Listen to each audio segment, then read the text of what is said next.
for. I was hoping for.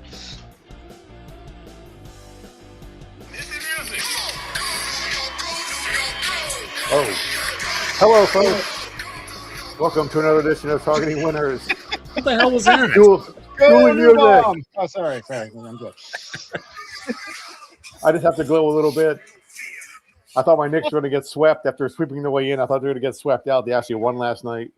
So the Knicks are winning this series, dude. The Knicks are going to win this series. Just so settle I'm very down. happy. It's a very good week for me. The Rams get Myles Garrett, and now the Knicks actually won a game in the finals. So I'm a very happy guy right now. Even though I'm in the bunker, it doesn't make a difference. I'm still happy. I'm one happy bunker resident for the next couple of days. Other than that, life is spiffy. Darren, is it over 40 degrees yet? Keep us on. It's like 86. There we go. Because I noticed you're wearing a sweatshirt. So I'm like, I'm in a very small, cool room with a fan blasting, so that's kind of just like my normal. Of course, if I was upstairs, I'd be sitting directly next to an air conditioner, so I'd probably still have the same hoodie on. But 86, very nice. When we get to the end of the show and talk about that horse race coming up, I'll give you guys a weather update because that doesn't look good. But no, it does not. It does not. Today, it's very, very nice for June. No more frozen weather updates for you. Maybe we'll check in each week and see if my house is still here because hurricane season has opened up down here. So, Peter, how are you? How was your trip to New York? It was good. I went to visit my very, very old parents, as you know, which was a little disturbing, honestly, man. We can talk about that later, but that's very, very disturbing. Anyway, I'm back in Michigan where it's 80-something degrees and sunny and beautiful, so the summer's here, so we're good to go. Well, so excited to get this rolling, excited for the Belmont on Saturday, and excited to talk about some football, so let's get it rolling. Hey, before we get into football, if you guys were all watching last week, Pete had to ditch. We should talk shortly after he gave up his pick. And Pete, I just would like you, if you feel like sharing with the Targeting Winners fam, after the pick you gave, it seemed like a very appropriate, unfortunate accident happened that caused you to depart. Would you like to share with us what happened? Well, I mean, as a homeowner, sometimes things happen. So I was sitting in the office and I heard a scream, yell, whatever. And I turned around, and where I was sitting in the office there, the kitchen is kind of kitty corner to me. And I look, and there was a geyser of water shooting into the air from my kitchen sink. And so I texted these guys. I was like, shit, I think I got to go. Because there was like Old Faithful was blasting through my kitchen. I was like, well, I probably should go do something about that because this could be a problem if I don't. So anyway, that's why I had to very rapidly evacuate because I didn't need my kitchen turning into a place where we needed to build an ark. So anyway, it was a very interesting thing to turn around to see in the middle of a pod. I had my background on, so you couldn't see it. But what I saw was not the greatest thing in the world when I turned around. So anyway. Do you think that maybe is a sign with the bet you gave out last week that a college associated with water, you betting under their win total, maybe that's a sign that I should just mark that as a loss on your sheet? Or are we just going to ride it out? No, that's perfect, right? We just needed like the Titanic sinking ship noise because the geyser back there was perfect, like the Navy thing going down. That's perfect. So I think it fit perfectly. That actually supported my bet, so I felt better about it after the fact. During the fact, I was more concerned that my kitchen was going to flood, but after the fact, I was like, that really does kind of support my bet. So I think we're good. So I think you should double down my Navy bet because there we go. I think the Matrix has supported my bet. Jeez. I did not know you had that going on up there. Oh, it's great. That was fantastic. That's impending disaster in the kitchen. Speaking of impending disasters, Pac-12. Oh, good. Yeah, good Lord. We always talk about the Big 12 as the dumpster fire. This one, even with the odds, I mean, college is supposed to be institutions of higher learning. They can at least get the math right. We got 8 teams in the Pac-12, 16 or 18 in the Big 10, and like 16 in the Big 12 or something like that. least they can do is get the math right on some of these teams. But anyway, we got 8 teams. We got a whole bunch from the Mountain West, a couple legacy ones, and then one cameo from the Sun Belt looks like. Darren, lead us in here. I'm very excited to welcome back Pac-12 After Dark.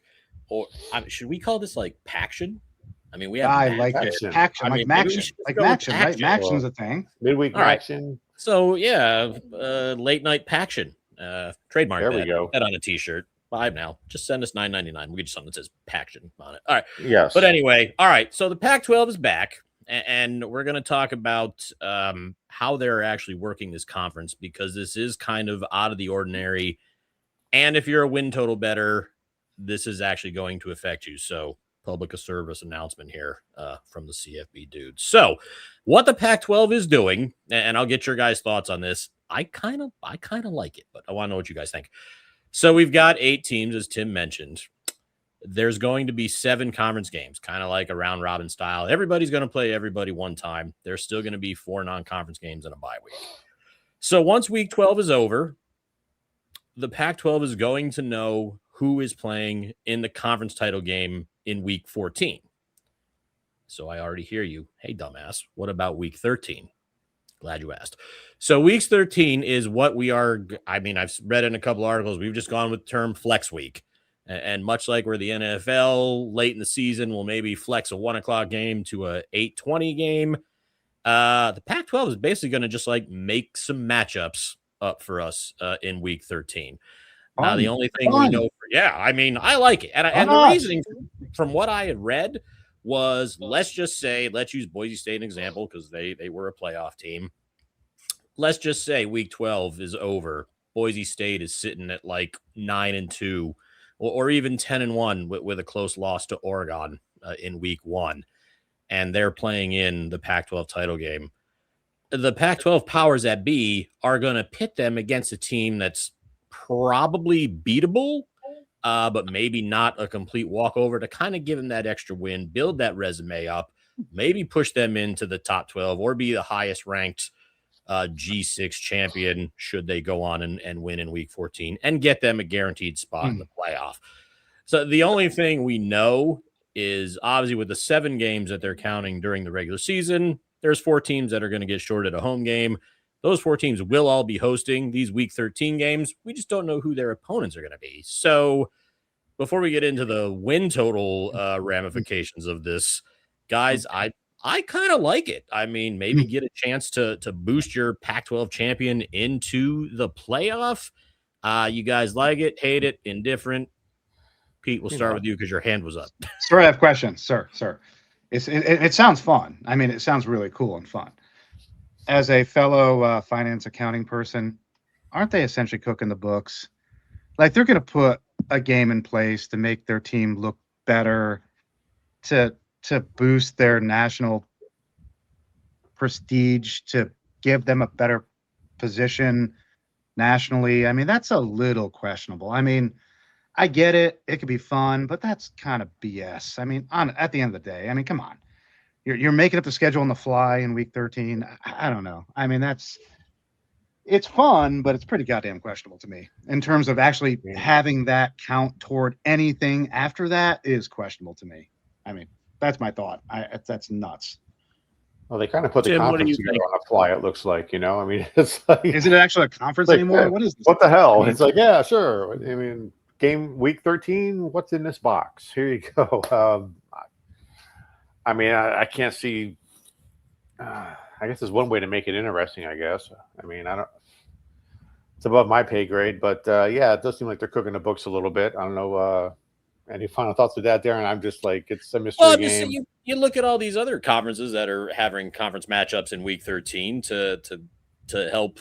I mean, they're already previously scheduled, but still, I mean, what else are you going to do if you're the Pac-12 and you only got 8 teams? I mean, you're probably thankful that they could schedule them now. They could do something now, like not wait till let's see what Team X needs to boost their resume. So let's find a fodder to throw in front of them that doesn't sound or look bad, but maybe actually if they can is all bad schedule a group of 4 teams to stick in there. Yeah, it's just somewhere during the year. That could boost up their team too if they win. Well, they also said they wanted 8 conference games. Right now, they're the only conference that's got less than 8 conference games. So they still wanted to have the 8 conference game layout. But I kind of like it because we all know you make the playoffs, your conference gets paid. Right. So there's we all incentive, know that's right? the bottom line. Financial Absolutely. incentive. Whenever there's financial incentive, there's incentive to cook the books. So I think that's a little screwy. But anyway, it could be fun as a fan. Well, it fits right in with college football then. I mean, that's I haven't agreed about the course. Everything this conference has been doing for 3, 4, 5 years is ridiculous anyway. So it's no 20, different. 30 years. Yeah, it's all ridiculous. So yeah, why not? Sure. I like it.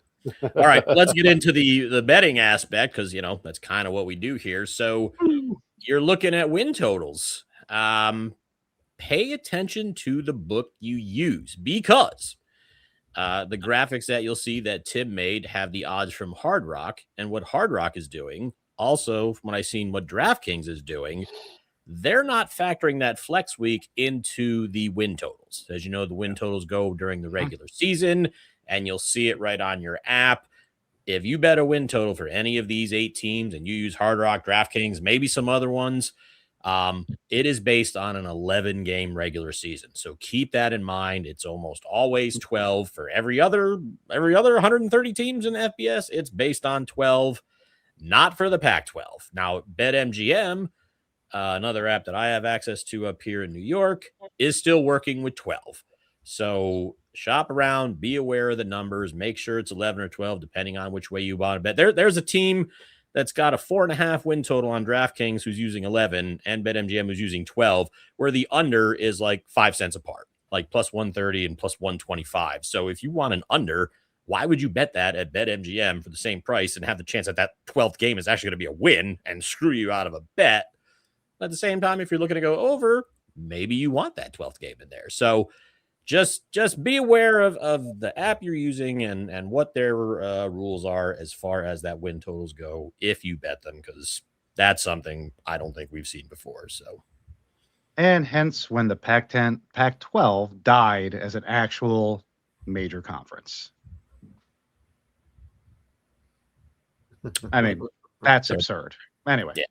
Yeah. But anyway, just a heads up here from your friendly heads up on that. Yeah.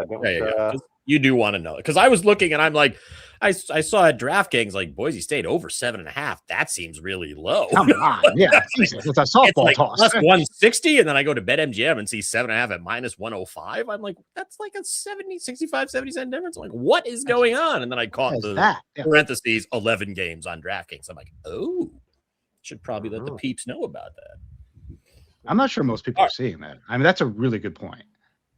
Well, most people you can log into all these different apps, and it's not clear when you look at that app what you're betting on. It's in much smaller. Which is a little shady. It's that first 11 games only. It says after the whole team, which is a little shady, right? Because that's not. Talk about cooking the books. There we go. All right. All right, well, let's jump right in. We got Boise State plus 160 to win the conference, over under 7.5. The aforementioned 7.5 wins. Darren, start with you. I think the rightful favorite here. I mean, let's face it, ever since they lost Ash and Genty, they're not the team that they once were, nor are they going to be. They lost their top 4 pass catchers, but one of the things that they have going for them is they do have a returning quarterback, which we didn't see a lot of in the American Conference, but we do see that in 3 or 4 circumstances here. So Maddox Matson definitely gives them an advantage over a lot of these other teams. Also a nice 2-headed running back tandem, Sire Gaines and Dylan Riley. I think offensively this team is going to be fine, especially with 3 offensive line returning starters. Defensively is a little question, especially in the secondary. That's pretty much a brand new unit there. This schedule though is not terrible. I mean, you get, you've got Oregon and Memphis to start off. And I know, Tim, no knock on your Memphis bet, but I think with just that whole new roster, I don't think that's coming together by week 2. I could certainly see Boise State taking care of Memphis at home. But, as far as the road games and the conference, really Fresno State's the only one that looks like it should be of any difficulty for them. So that's 7.5. You can get a little plus money on that, even with an 11-game schedule on DraftKings. I do lean that way. But yeah, I really do think this is going to be one of the teams playing in the Pac-12 title game.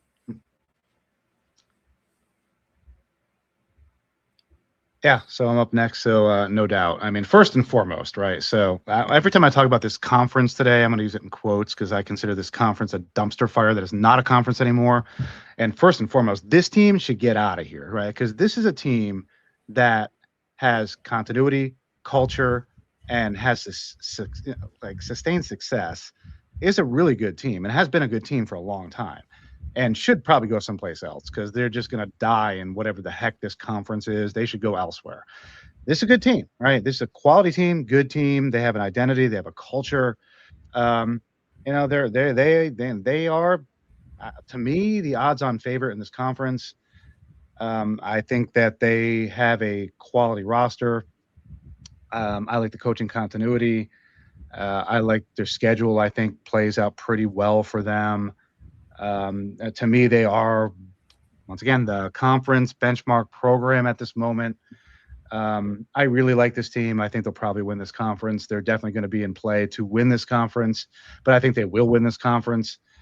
But to me, like, they need to get out of here, right? There are issues with this conference where they need to go find better places to be, because I do like this team. I do like the coaching staff. I do like what they've done for a number of years. So I really do respect this program. And unfortunately, they haven't found a way to get out of here, and they need to find a way to get out of here.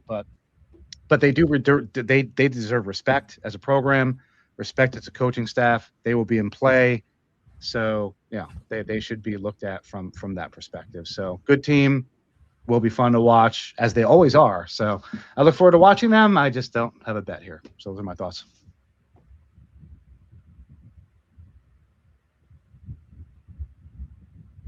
Tim has no thoughts. Tim's not even talking. Tim is muted.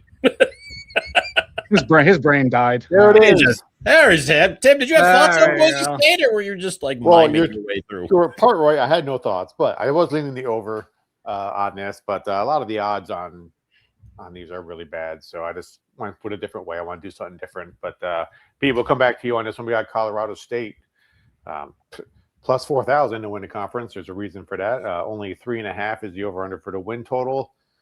The Rams, what you got, Pete? Playoffs. Oh, sorry. That's his dad. That was his dad. Not these Rams. No. That was his dad. But, hey, you got to love that as a Colts guy. That was one of those greatest lines ever in our franchise history. But anyway. Yeah, that's right. His kid's there. He was. His kid is there. And I like his kid. I think his kid is a really good coach. I think his kid brought credibility to that program. He's building it. It's going the right direction.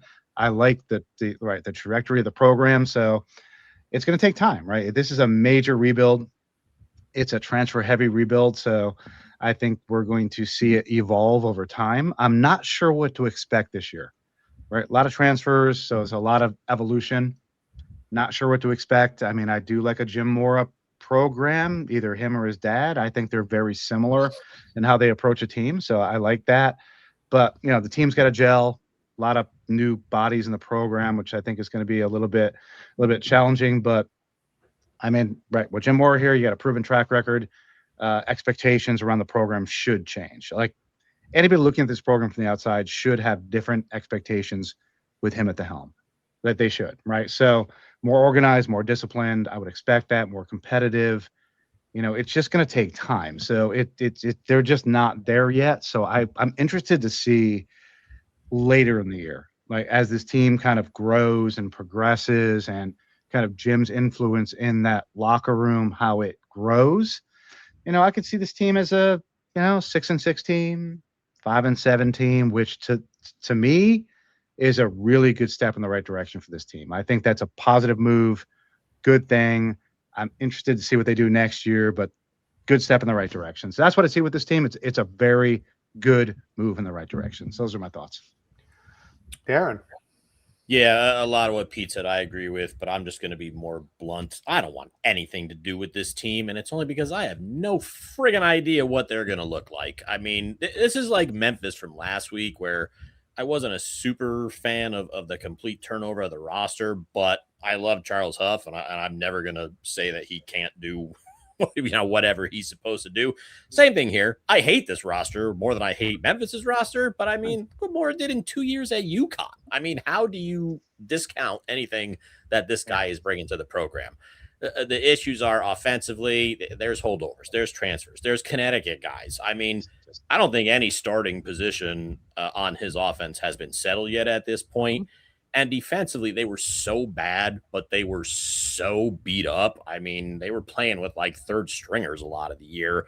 So was it really an awful defense, or was it just because they were playing people who they had no intention of playing in the first place? So I don't know what to expect for this team.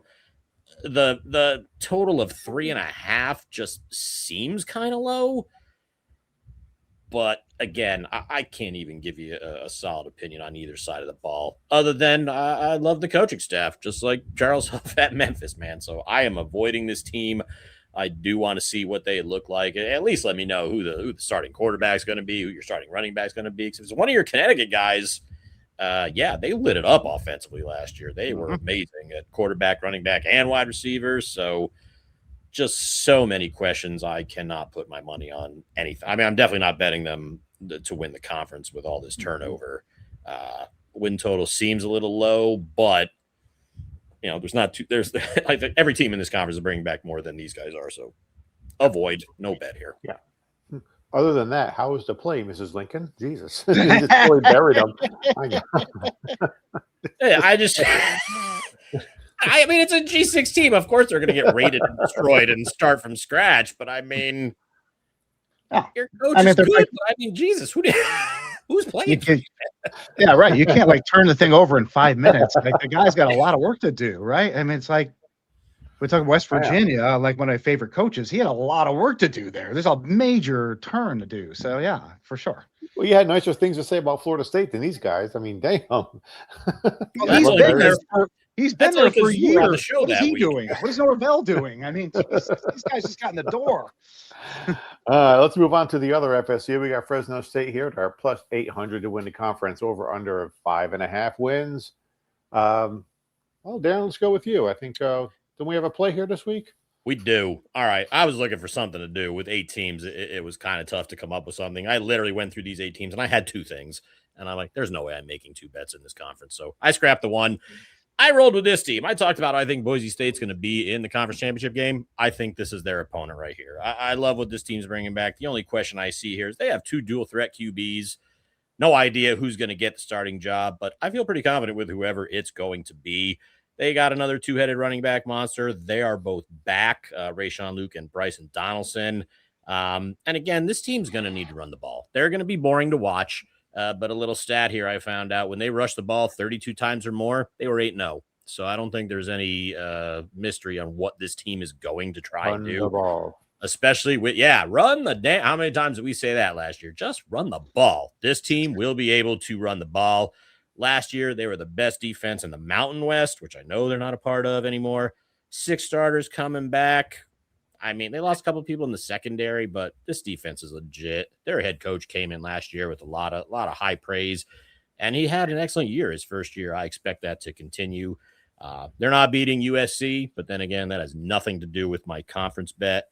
I would even lean over their win total if it wasn't so insanely juiced. I think the 5.5 at DraftKings is like minus 200. I don't want any part of that. And they play everybody once. Boise State is a home game for these guys, so that's certainly a little bit of an advantage there. I love this team, man. I like it a lot. I could not find anything higher than 8-1. None of my apps gave me a meaningless profit boost. So I am betting a half unit on Fresno State to win the conference at 8-1. Not a bad bet. Peter, what do you think? I don't hate this. Before I dive into Fresno State, just a sidebar, because you brought up Florida State. Oh, Jim Mora Jr. Jim Mora Jr. at Florida State 2 years from now would be interesting. That is a coaching pedigree and somebody who could bring an interesting perspective to that team. I would like to see that. Just a sidebar. As I thought about it, I thought about it before 2 minutes ago, but I like that. So anyway, moving on. Another sidebar. Is that a step down from Colorado State? Probably. Well, I mean, at the moment, yes. I mean, but you know, all right, that's my fault for think- bringing them up. Let's I go. think there Move might be along. opportunity there People. Move for along. Let's go. an actual coach to do something there. But anyway, so back to Fresno State. So yeah, I agree. I mean, this is a fairly priced team in the conference. I don't consider this team the roster elite, but they're a really good roster, right? And I think that fits really well in this, once again, conference, right? So I think they are a very stable team, a respected team. I like the footprint of their team very much. So I think they have enough talent to contend. So I agree 100%, right? If they execute like they should be a contender, right? They should be in play later in the year. I don't know why they would not be. So I agree 100% that I think this team fits into the slot here of a team that has the right personnel, the right coaching staff to contend in this conference. So I love that bet. I really, really love that bet. I as I said, for me, that this conference has been such a cluster that I'm not betting anything in there.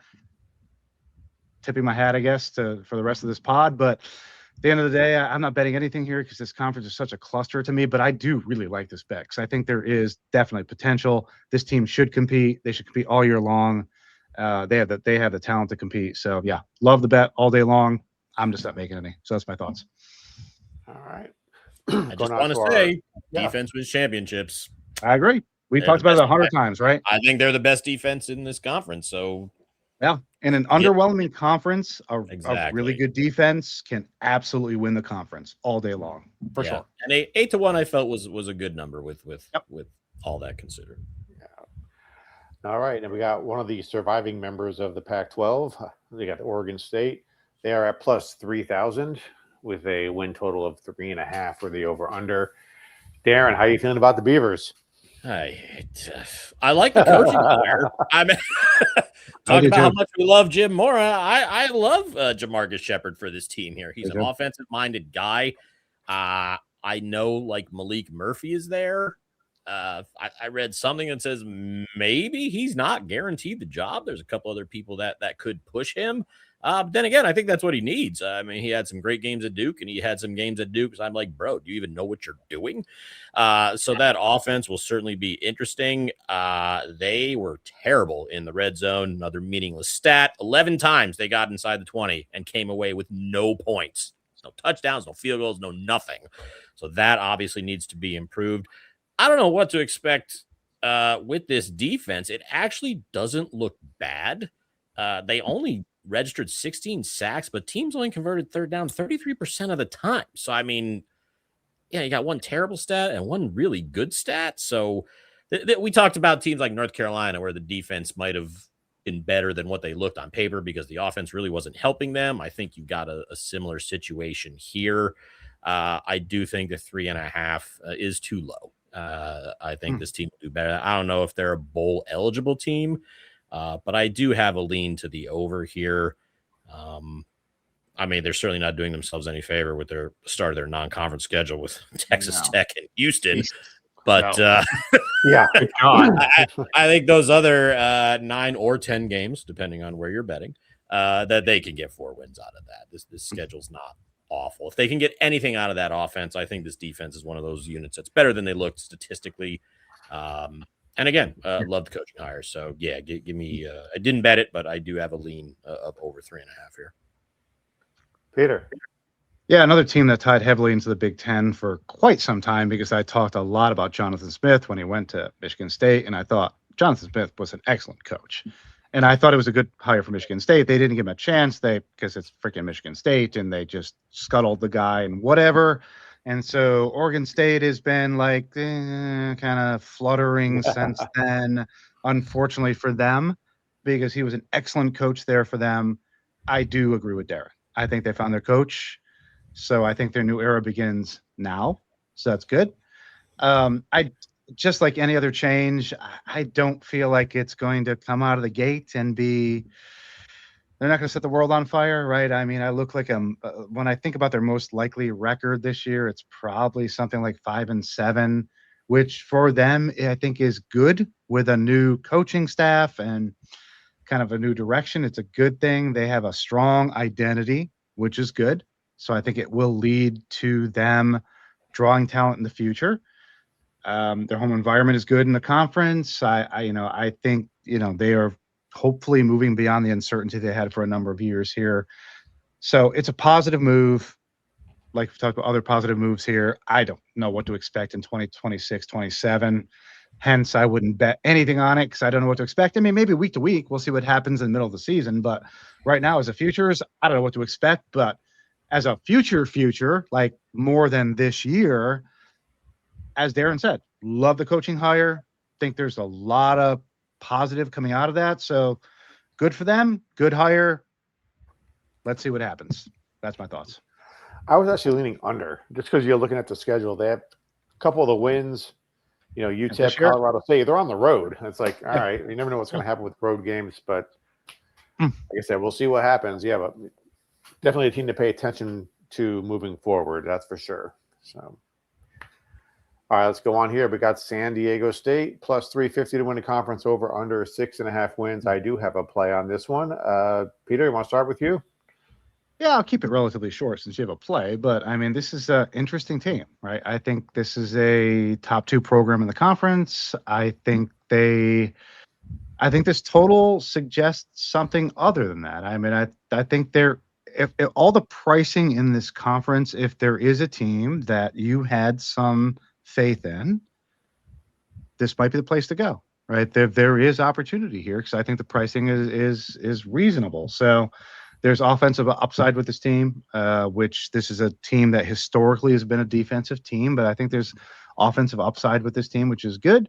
I think they do have a realistic path to contention here, which was excellent, and they do defend the home field well.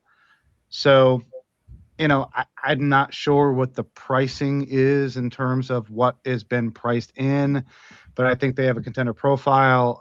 I think their offense is moving the right direction. They've leaned into defense. I'd expect that to continue.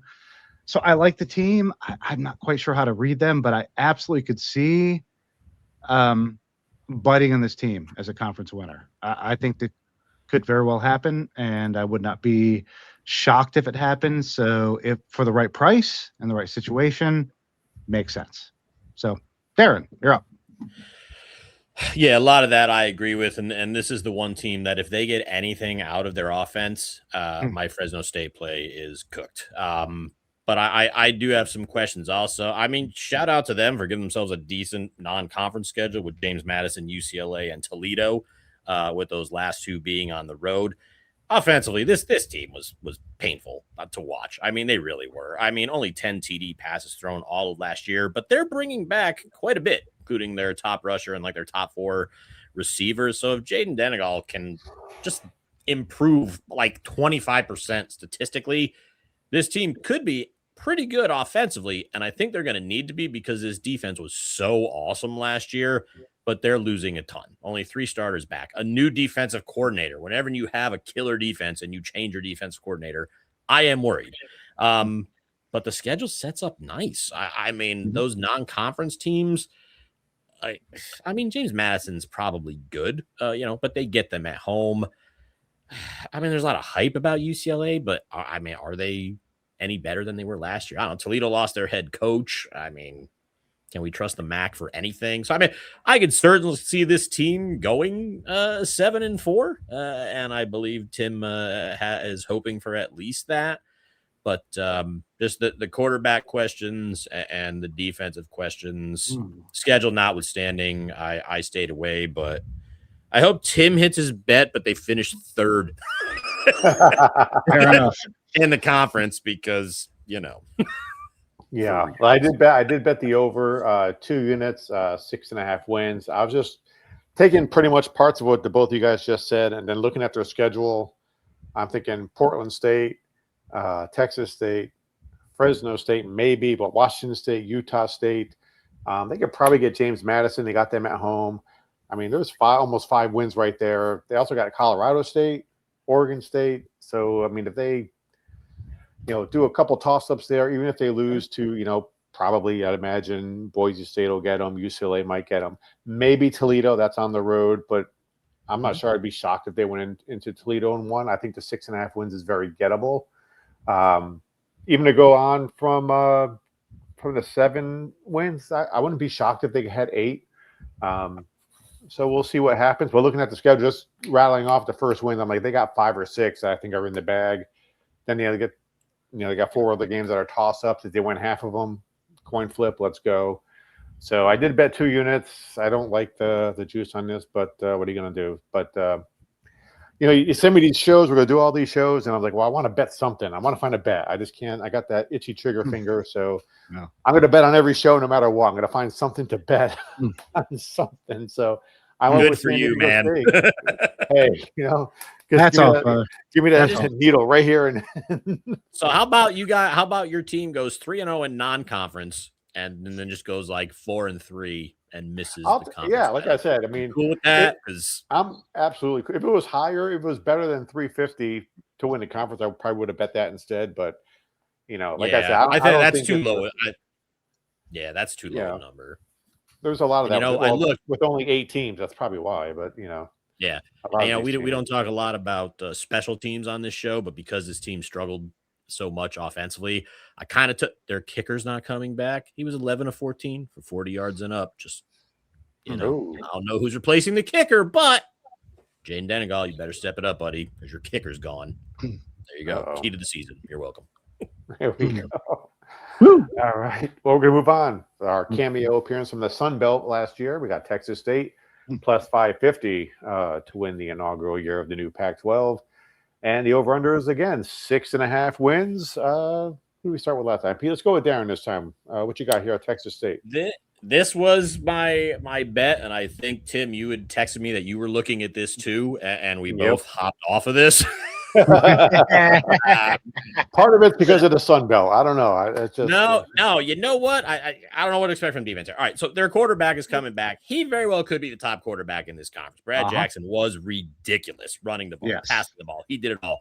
There's one team out of 138 that had 2 receivers get over 1,000 yards. We're looking at them right now, and they're both back. So, yeah, give me this offense all day long. Over better's dream. This defense, good God, they're terrible. I don't know what to expect. It's just like that. We talk a lot about like some stats that a lot of times even out from year to year, and we talk about turnover luck and turnover ratio and things like that. Okay, with as potent as this offense was, this team only threw 7 picks. Okay, that's not a lot when you run the offense that these guys do. But their turnover ratio was -4. And they lost all but like 5 of their fumbles. That's the kind of stuff that evens out. I mean, the picks, not so much. You throw crappy passes.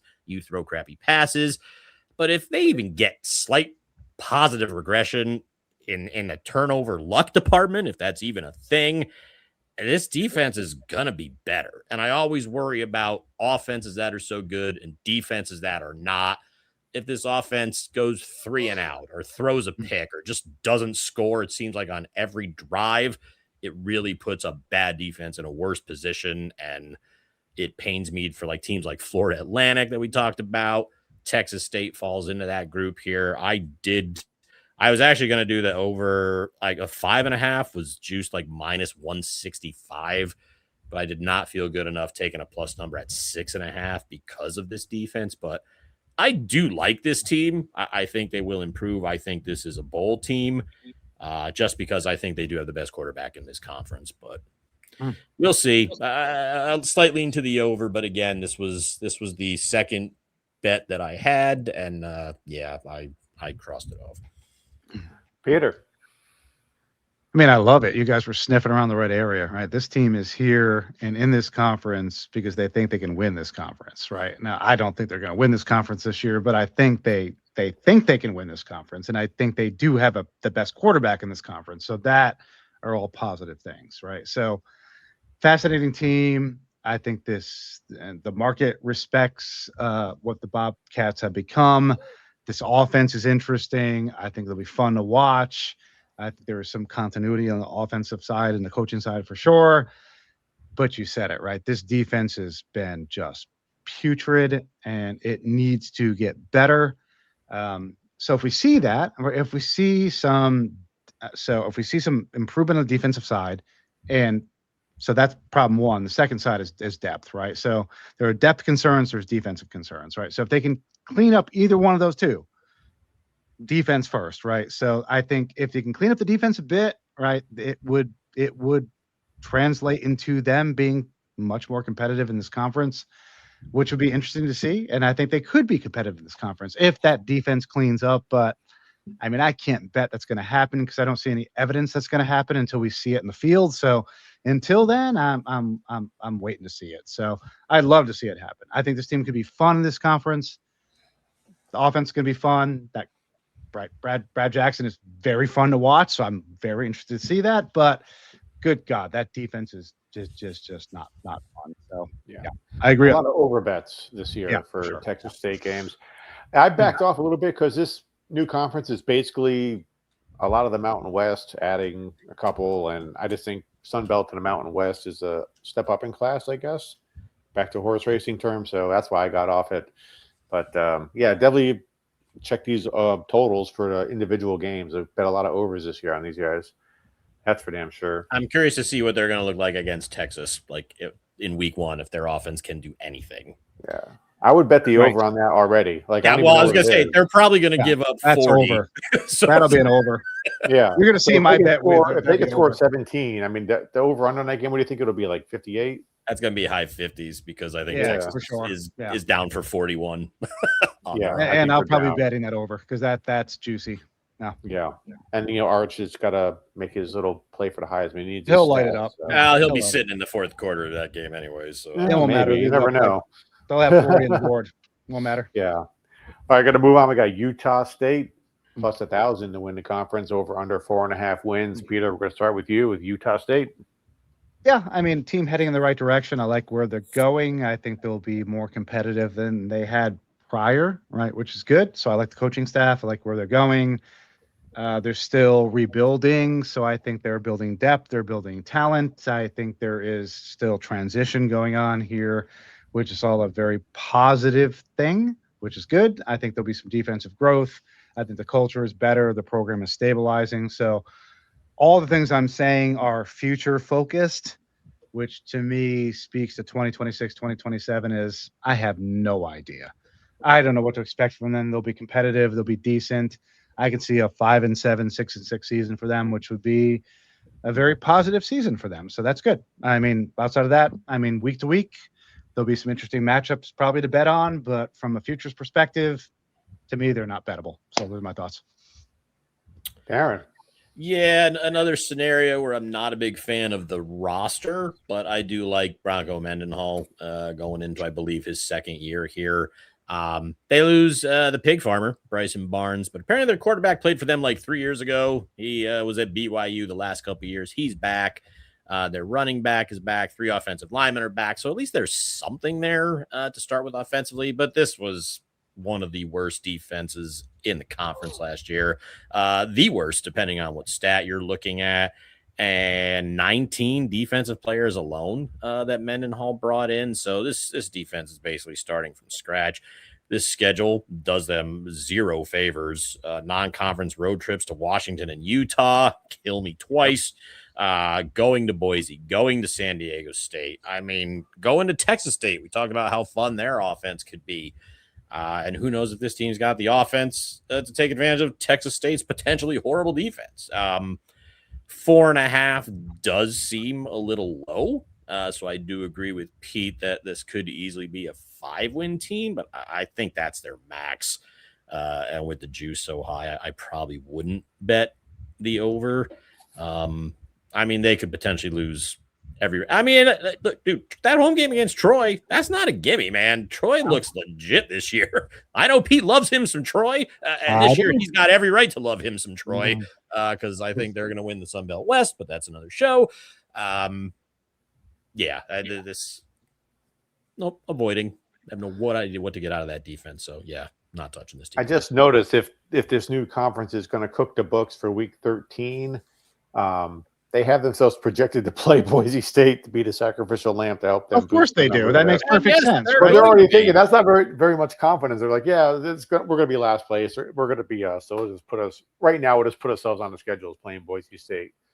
week 13. If they were going to do that, Boise State would have gone to Colorado State because they're one of the 4 teams that get the home game. So, yeah, I mean. Yeah, but Colorado State was just hot garbage. At least you can make an argument that this team is not total hot garbage, and you play them and you look, I mean, come on. That's a shell game. It's nonsense. And, Utah State fans, they do have week 14, the Pac-12 championship game if you want to get your tickets.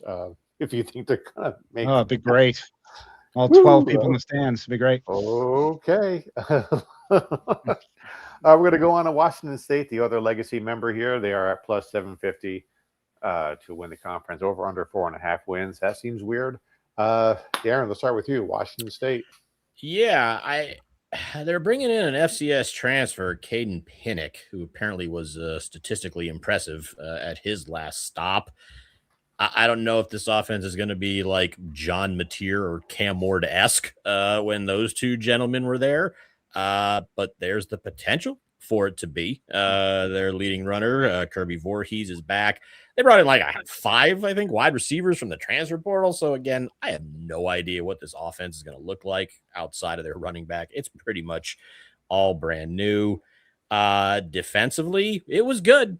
We talked about that on the Big 12 show. A lot of those defensive guys are now toiling on Iowa State. And their new defensive coordinator is the former Oregon State head coach, Trent Bray. He actually was pretty successful as a defensive coordinator in the past. So I like that there. But again, the schedule, good God, just the road. Why is everybody playing Washington in the non-conference? I don't understand that. But they go to Washington. They go to K-State. They go to San Diego State. They go to Texas State. They're hosting Arizona. Boys, God, what a horrible ass schedule these guys have. So a lot of things to work out on both sides of the ball. The under 4.5 is actually at plus money. I kind of took a look at that.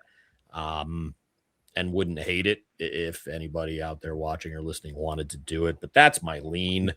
But then again, this offense could be putting up 40 points a game. I look like an idiot if I bet the under. So definitely a week-to-week play, depending on what that offense looks like. But if I had to make a bet now, I'd lead the under 4.5 here. Oof. Definitely bet the over when they play Texas State. Yeah. My God. They're November 21st. So who'll see? Peter, what do you think about this team? I look at that schedule, and this screams a team that is in the Pac-12 that does not want to be in the Pac-12, right? This is a team that wants to get the hell out and follow others to. They wish they could be at the Big Ten, but that's not going to happen. So they'd like to go someplace else, but they don't belong here. I think they're going to wilt away here. This is a team that's been really good in recent years, right? And I just think they're going to wilt away here. This is a team that there's a lot of uncertainty around, and there's some definite upside here. There's talent, but Jesus, that schedule, that road environment is not great. Obviously, there's coaching transition going on, so it's really hard to tell. So, to me, it's just there's too many things moving here to really do much with them. But to me, they have a strong brand. They've been really good in recent years. While they're wallowing in this garbage fake conference, I do not know. They need to get the hell out of here. So I think we'll see them move eventually, sooner rather than later. But we'll see how that plays out. But yeah, there's upside for them here. I think they could be competitive in this division, in this conference for sure, without question. But they need stabilization at the quarterback position for sure. So we'll see how that plays out. But honestly, maybe a 6-6, 7-5 team would be what I would expect here. But that's about it. That's my thoughts. Okay. Well, that wraps up our Pac-12. We got a couple independent teams here since we only have 8 teams in the Pac-12. So let's be honest, we really only have one independent team here. I mean, that's fair. Yes, true. We can start with the team on the right because we'll probably discuss the team on the left in a little bit. Okay. Well, it's the team on the right here. We got UConn, the old Huskies. It's not the basketball team, but over under 6.5 wins. Darren, any thoughts? I'll pull up their schedule here. Again, this is we're out of the Pac-12 here, so this is based on a 12-game schedule here.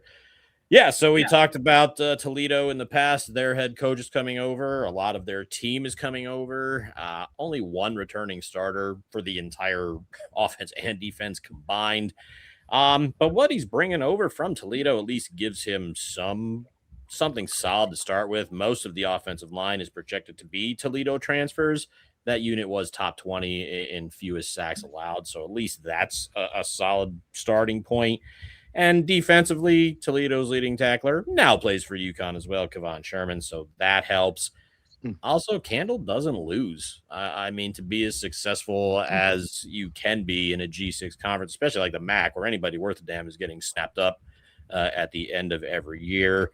We know he sucked as a big favorite, but I mean, 10 straight winning seasons is really nothing to sneeze at.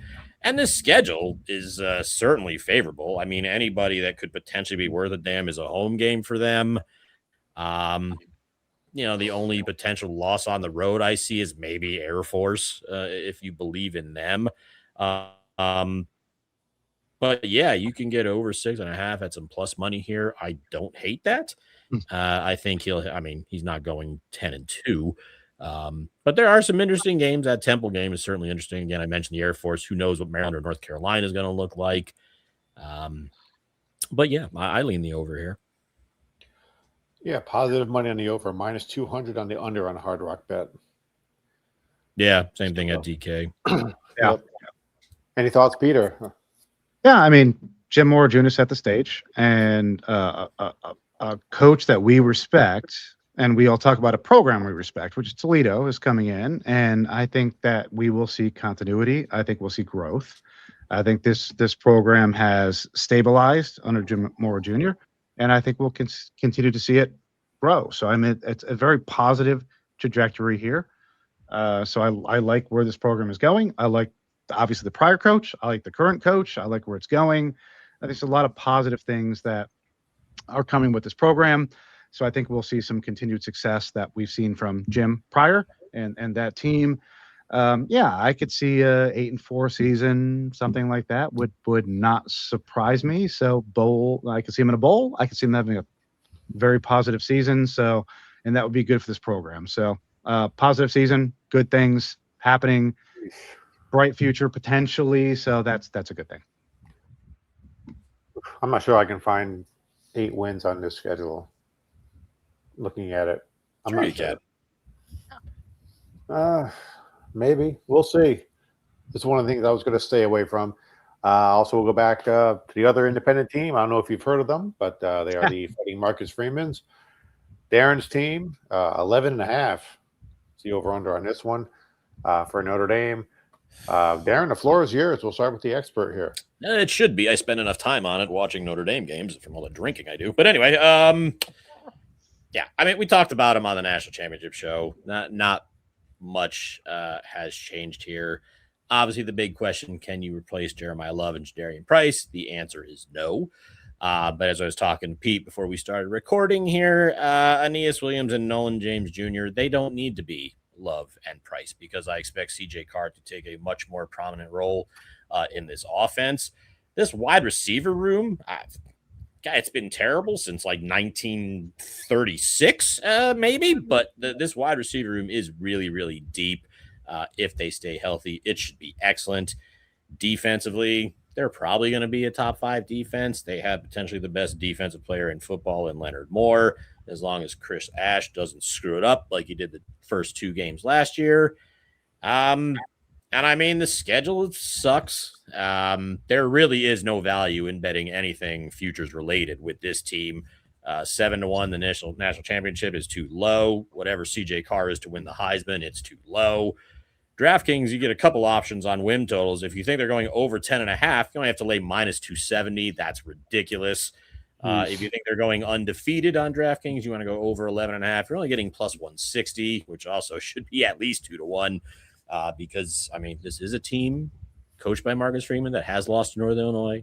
They have lost to Marshall. There's potentially a stinker in there.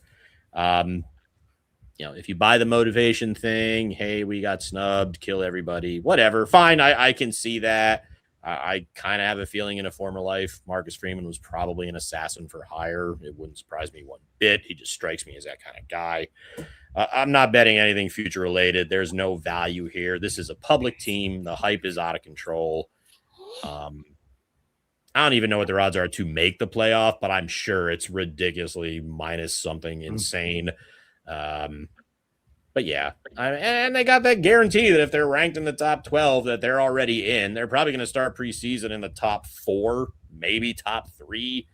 Yeah, they'll be in the playoffs unless they just, Well, again, we were talking about before. There's 2 games where they could trip up. Obviously, the Miami game and going to BYU. I was just going to say BYU. That's the game right there. That's going to be a monster game. And as somebody who's got 125 to 1 on BYU to win the national championship, I'm kind of hoping for like a 3-point Notre Dame win.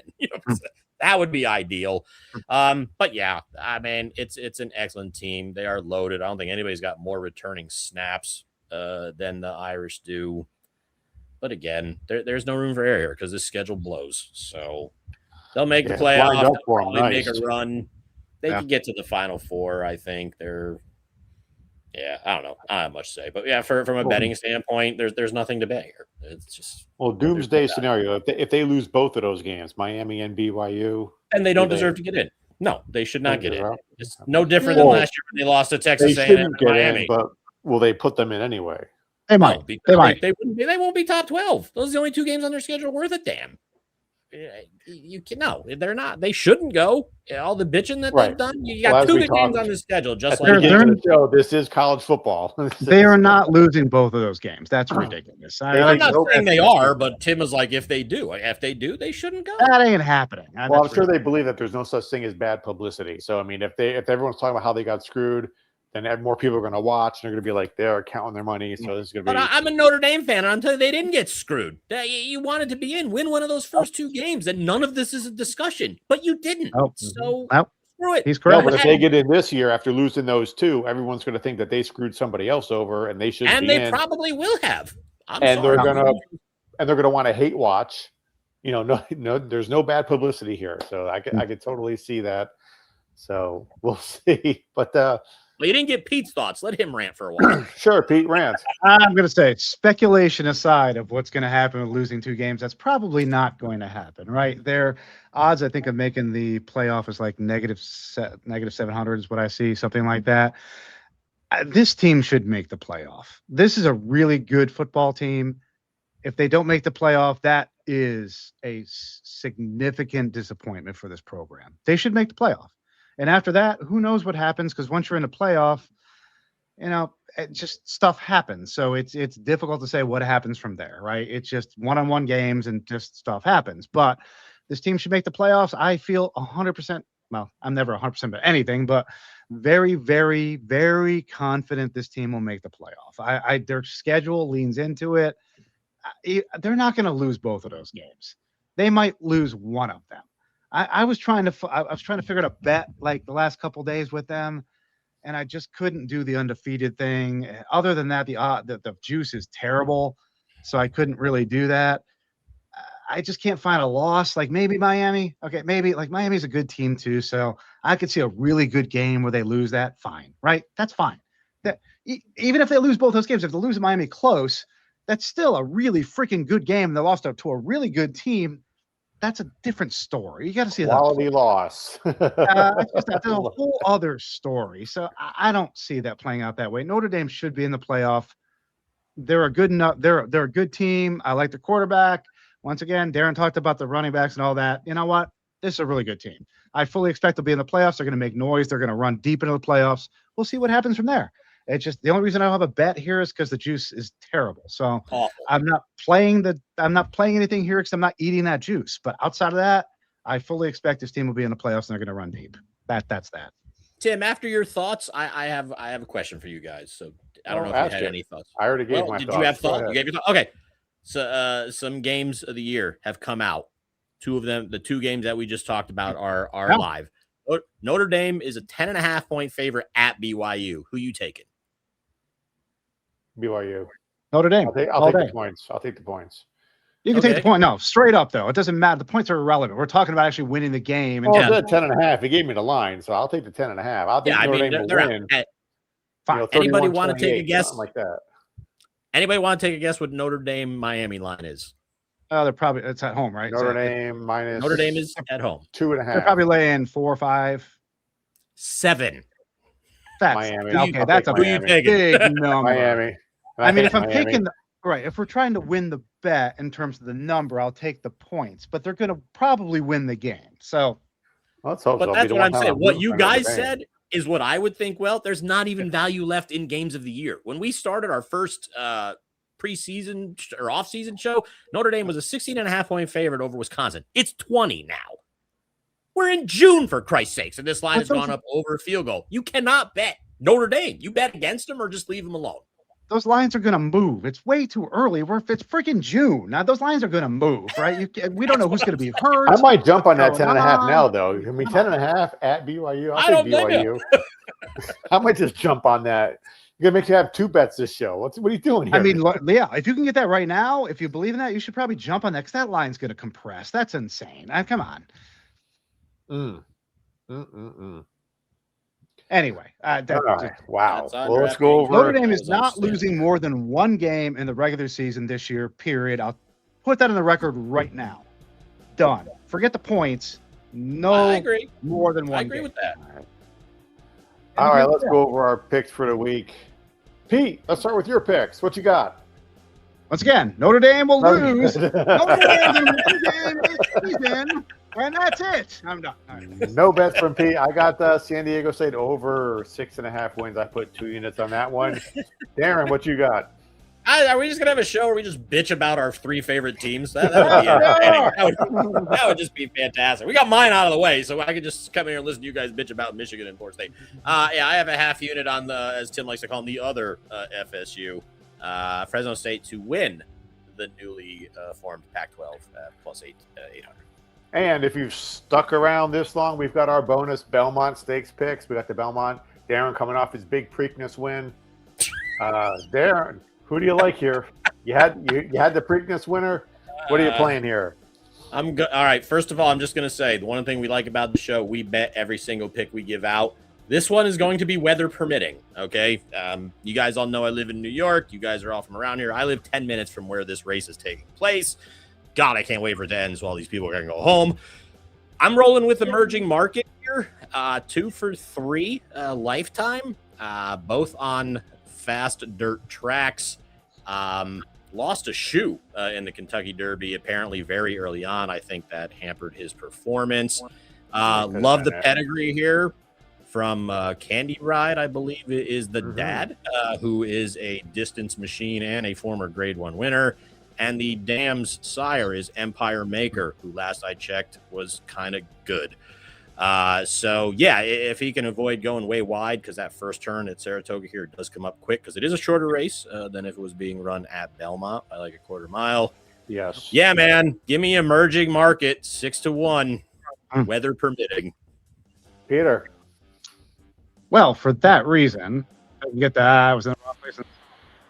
Anyway, I was going to say, for that reason, right? I mean, Renegade was just eating up that track at the Derby, right? And lost by like a little bit. And I love a good closer. And if that track is closable, right? We don't know what the weather is going to be, right? And it's just hard to say what the track conditions are going to be, which is interesting, right? So bets could change Saturday depending on what that track looks like. But if that track is closable, I mean, Renegade was coming, and that horse was tied up, bad start, tied up in traffic, still came down the stretch like a fireball.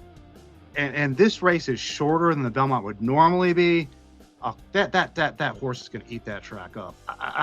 If that track is closable, Renegade is going to come down that freaking stretch like a freight train and is going to win this race. Bet it all day. All right.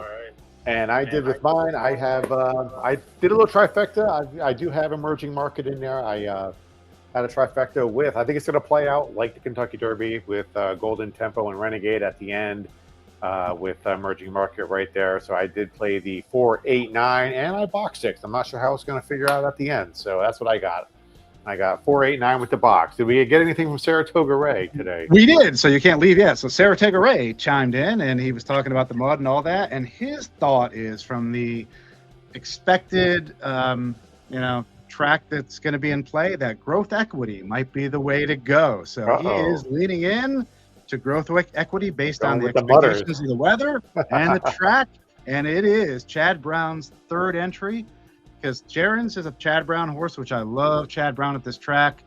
Ray's going with Chad Brown's third entry. So we'll see how that plays out. But betting on a Chad Brown horse at Saratoga is never a bad play because he seems to know that track like the back of his hand. So, indeed. All right, that'll wrap up our Pac-12 preview along with our Belmont Stakes bonus picks here. Thank you all for listening. Please don't forget to subscribe and like. It really helps us out. We appreciate it. We'll be back next week with Darren. What are we doing next week? What Conference USA is on the schedule. We can all pick our yearly picking on Liberty. So it's always something we look forward to. All right, everybody. Thank you all for listening, and we will catch you next week with Conference USA.